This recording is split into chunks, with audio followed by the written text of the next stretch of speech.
¿Sabías que en octubre de 1872, Degas se marchó de París para vivir durante 5 meses en Nueva Orleans, lugar de nacimiento de su madre, y que en 1873 pintó Mercado de Algodón en Nueva Orleans? Edgar Degas es uno de los artistas relacionados con el movimiento impresionista más conocidos. Fue pintor, delineante, escultor, fotógrafo y coleccionista. Se hizo especialmente famoso por sus cuadros de bailarinas. Nacido en el seno de una familia acomodada de banqueros de París, la primera intención de Degas fue licenciarse en Derecho. Sin embargo, después de hacer copias de pinturas en el Louvre, decidió convertirse en artista y empezó a estudiar con este fin en el año de 1854. 2 años más tarde, Degas se trasladó a Italia por una larga temporada. Ahí copió las obras de viejos maestros y preparó el terreno para su carrera posterior. Entonces, atraído en un principio por la temática clásica, Degas acabó moldeando sus figuras sobre sus cuerpos reales. En una de sus primeras obras, Jóvenes espartacos haciendo ejercicio, nos retrata un tema antiguo en un entorno moderno. Y al igual que otros muchos artistas de su generación, Degas estuvo muy influido por la intervención de la fotografía. Experimentó con la cámara y con frecuencia lo utilizó para hacer sus estudios de preparación para sus pinturas.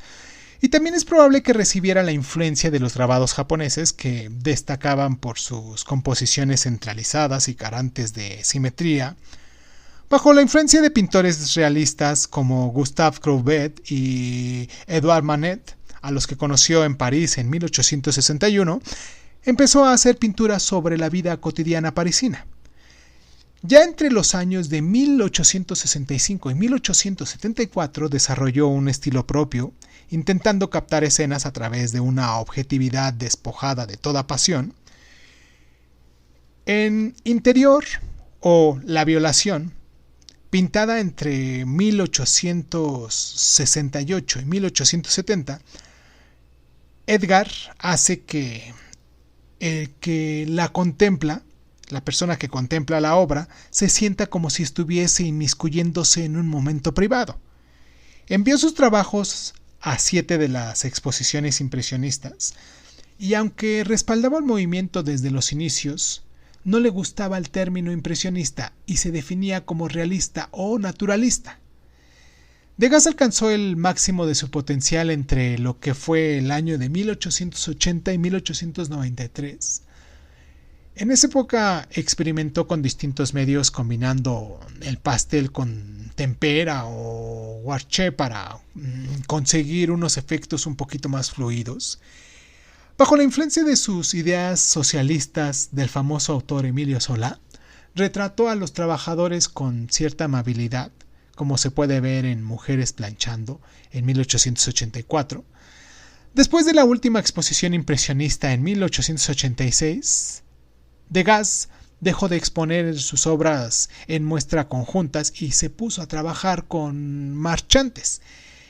En sus últimos años empezó a utilizar colores más brillantes, menos naturales. Deprimido por su pérdida de visión, dejó de pintar en el año de 1912, 5 años antes de su muerte. La evaluación más crítica del trabajo de Degas vino del propio artista, que en una ocasión escribió en una carta diciendo: «Era, o así lo parece, duro como todo el mundo, debido a una especie de atracción que sentía por la brutalidad que nacía de mis dudas y mi mal carácter».